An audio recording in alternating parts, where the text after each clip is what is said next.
So, Jaqhara, what deems you worthy of being a teacher? A teacher, a teacher, a teacher. Well, that's not intimidating at all. What deems me worthy of being a teacher? Well, I don't know, honestly. Let me answer the question why I've chosen to teach. I choose to teach because it brings me an inherent joy in my life.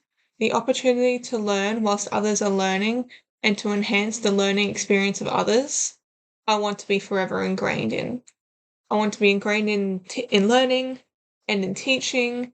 Educational philosopher Parker J. Palmer expresses that what makes good teaching is not through technique, but through the integrity and identity of the teacher. I also strive to distinct my cultural and academic knowledge and enable myself to further delve into what informs my teaching pedagogy in terms of my lived experience and academic knowledge. Knowing my identity as a teacher aids me in knowing my students too. I can observe similarities and differences in our developmental experience from a knowledgeable perspective.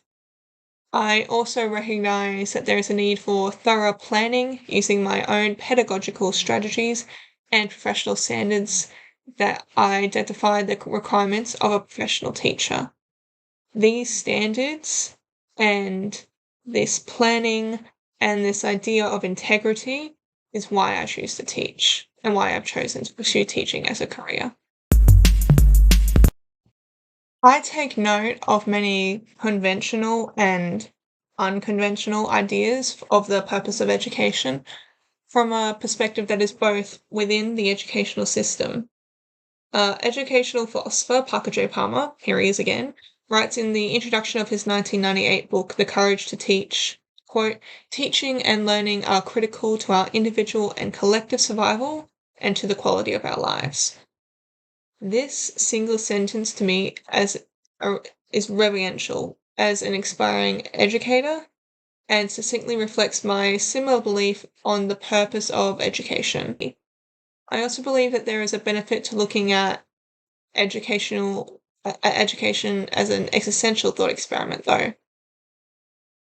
To look at education through the idea that truth is a multi-dimensional state of information and that education must incorporate the lived experience to establish proper knowledge. Knowledge accompanied by consciousness sounds somehow both logical and also outside what formal curriculum dictates.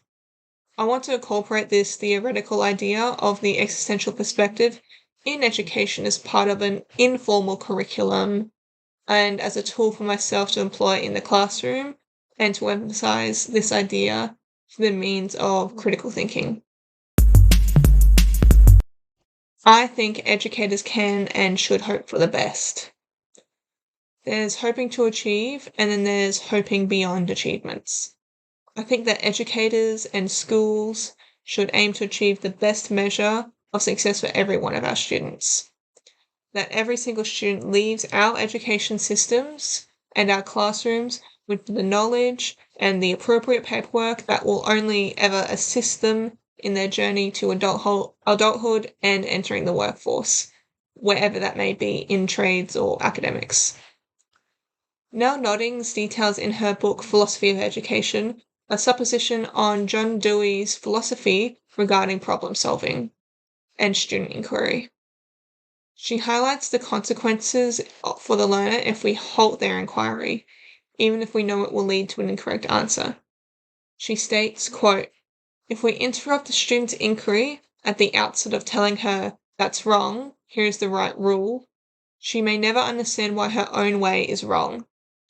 Worse, she will not learn to inquire, how to test the procedures she chooses to employ in future situations, end quote. As an inspiring educator, I hope to never be in this situation. I hope to always foster a student's inquisition. I once read a definition for education that said, education is a social activity and that learning is a matter of respecting the information that is being transmitted to the learner through the act of educating. And I found that this implies in a formal and informal classroom setting. The versatility of this idea of educating is so enlightening as to how I, as a teacher, can employ pedagogy so the student can utilize in any learning experience.